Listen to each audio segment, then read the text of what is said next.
Ողջույն, ռազմիկոն ներկայացնում է Քեսաբուն տեղի ունեցող իրադարձությունները, ինչ է եղել, ինչ է կատարվում եւ ինչ զարգացումներ են սպասում։ Դրա առնչությամբ զրուցում ենք թուրքագետ Գևորգ Պետրոսյանի հետ։ Գևորգ, սկսենք նրանից, թե որտեղ է Քեսաբը, ինչու է մեզ հետաքրքրում եւ որ է նախապատմությունը այս ամենի։ Քեսաբը Սիրիայի հայաբնակ շրջաններից է, որը գտնվում է երկրի հյուսիսային հատվածում, որը սահմանակից է Թուրքիային, այսինքն Քեսաբը տեղակայված է թուրք-սիրիական սահմանի անմիջական հարևանությամբ, մի քանի կիլոմետր է ընդամենը բաժանում սիրիական այս տարածքը Թուրքիայից, այստեղ դարեր շարունակ հայեր են ապրել, ներկայում էլ ապրում են, մոտ 3000 հայ է ապրում, ուրեմն տարածքը կարևոր ռազմավարական դիրք է զբաղեցնում, քանի որ նախ գտնվում է Թուրքիայի հետ սահմանին, իր ուրեմն դիրքը բարձր է համեմատած մյուս շրջանների, բացի այդ ինքը ապահովում է մուտքը դեպի Լաթաքիա, իսկ Լաթաքիան, ինչպես գիտենք, ալավիաբնակ է եւ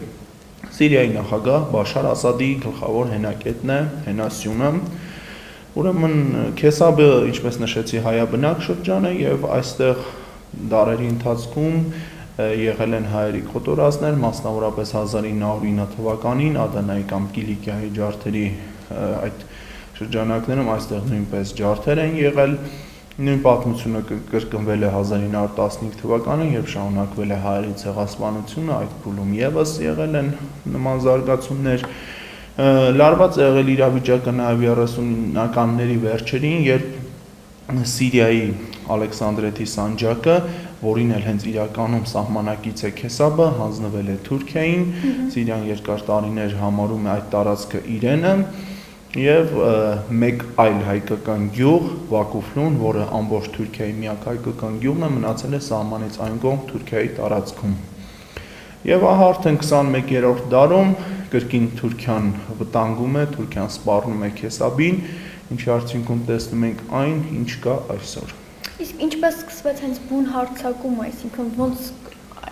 ինչ իրադարձությունների համատեքստում էր։ Ուրեմն հարձակումը սկսվեց մարտի 21-ի առավոտյան, զինյալների խմբերը բավական հոծ բազմությամբ հարվածեցին Սիրիայի զինված ուժերի դիրքերին, կարողանալով առաջանալ դիրքերի խորքը, ուրեմն հարձակումը ցույց է տալիս, հարձակման սցենարը, հարձակման գործողությունների ուղղությունը ցույց է տալիս, որ այն չէր կարող իրականանալ առանց Թուրքիայի անմիջական օգնության։ Մասնավորապես ուրեմն զինյալները հարձակվել էին անմիջապես Թուրքիայի տարածքից, ինչը նշանակում է, որ Թուրքիան թույլ է տվել նրանց ներխուժել տարածք եւ հնարավորություն են ստացել նրանք ավելի արագ, անցնելու հակառակորդին տարբեր ուղղություններով գրոհելու եւ այդ ամենի արդյունքում ուրեմն կարողացել են առաջանալ սիրիական զինված ուժերի դիրքերի խորքը եւ գրավել Քեսաբը։ Ներկայում էլ մարտեր են ընթանում փոփոխակի հաջողություններով, սակայն ներկայում Քեսաբը շարունակում է մնալ ուրեմն այդ զինյալների ենթակայության ներքո, իսկ զինյալ խմբերը դրանք Ալ-Նուսրայի ճակատն են,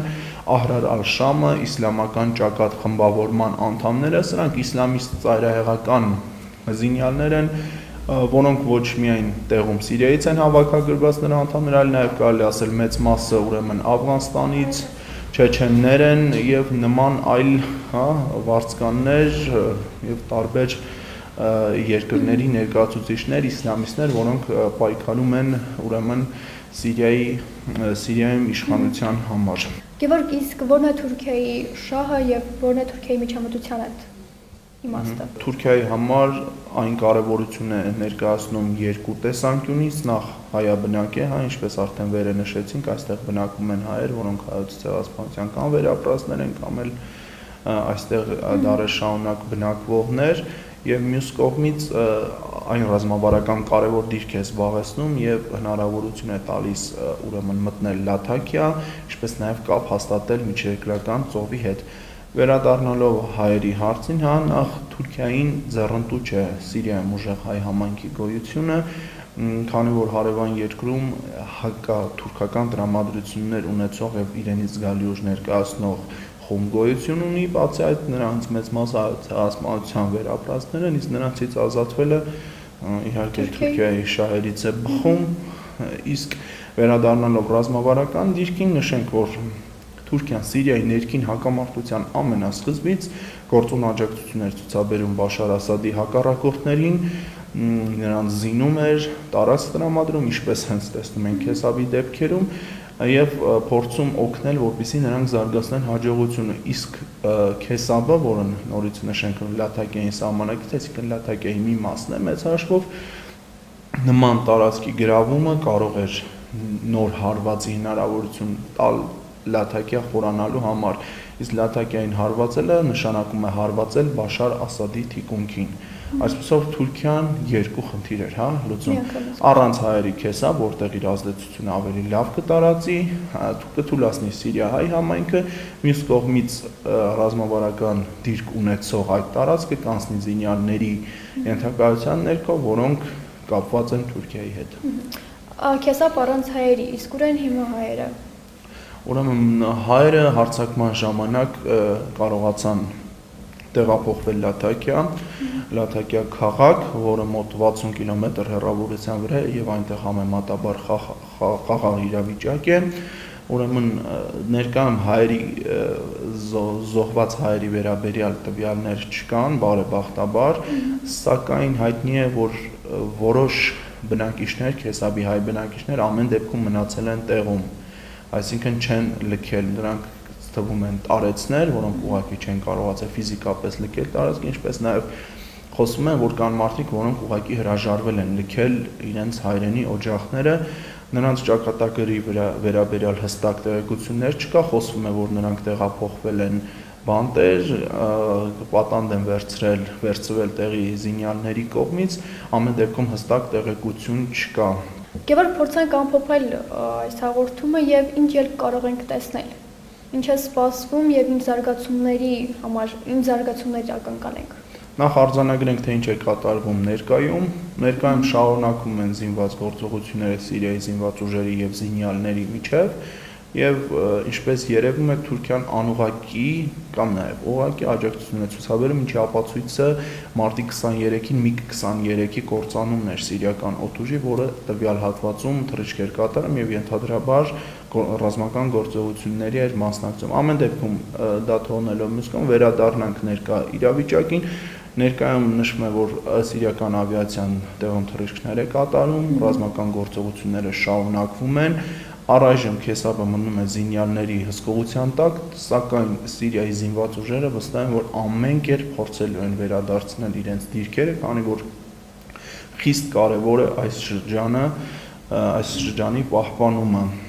եւ այս համատեքստում այդ ամենը ձեռնտու է նաեւ հայերին, պետք է Սիրիայի զինված ուժերը հնարավորինս արագ վերականգնեն իրենց դիրքերը այդ հատվածում, կարողանան կլինի միայն այդ դեպքում։ Հայերին փրկություն չասենք, որովհետև ավելի շուտ կլինի Քեսաբի հայերի վերադարձը Քեսաբ, հայերի փրկություն չասենք, հայերը կկարողանան վերադառնալ Քեսաբ այն դեպքում, երբ որ Սիրիայի զինված ուժերը կվերականգնեն իրենց դիրքերը այդ շրջանում, կկարողանան ապահովել նրա պաշտպանությունը եւ հայերը կվերադառնան իրենց տները։ Սակայն այստեղ մեկ այլ խնդիր է ի հայտ գալիս, զինյալները, որոնք արդեն մի քանի օր է հաստատվել են այստեղ, տեղեկություններ են շրջանառում, որ թալանում են հայերի գույքը։ Այսինքն կարծում եմ, եթե հայերը վերադառնան եւ Աստված անի, որ այդպես լինի եւ կարծում եմ Սիրիայի զինված ուժերը ամեն ինչ կանեն դիրքերը վերականգնելու համար, այնուամենայնիվ Քեսաբա հայերը գույքի տեսանկյունից վնասներ կրած կլինեն, քանի որ գրեթե կասկած չի հարուցում այն, որ արժեքավոր իրերը զինյալները թալանելու են եւ տեղեկություններ կա, որ այդ թալանը տեղափոխվում է Թուրքիայի տարածք։ Այսպեսով ամփոփելով, եւս մեկ անգամ ամփոփելով պետք է արձանագրել, որ Քեսաբի վրա զինյալների հարձակումը ուրեմն ուղղորդված էր Թուրքիայի կողմից, Թուրքիայի անմիջական աջակցությամբ, բազմաթիվ փաստերի ապացույցների եւ ականատեսների վկայության արդյունքում այդ պատկերը կարելի է տեսնել, որքան էլ Թուրքիան հերքում է իր մասնակցությունը պաշտոնական մակարդակով, սակայն փաստերը հակառակն են խոսում։ Ներկայում տեղում մարտեր են, այսինքն ինտենսիվ մարտեր են ընթանում, իսկ հայերի շահերից է բխում, Քեսաբա հայերի շահերից է բխում եւ ընդհանրապես Սիրիայի շահերից է բխում, որպեսզի զինված ուժերը հնարավորինս արագ եւ ամբողջապես մաքրեն այդ տարածքը զինյալներից, հաստատեն իրենց վերահսկողությունը եւ ամբողջովին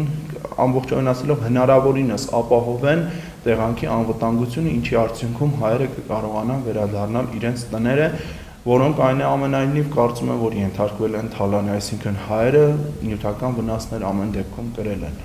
Շնորհակալություն։ Մենք զրուցում էինք Քեսաբում տեղի ունեցող դեպքերի շուրջ, մեր զրուցակիցը թուրքագետ Գևորգ Պետրոսյանն էր։ Հաջողություն։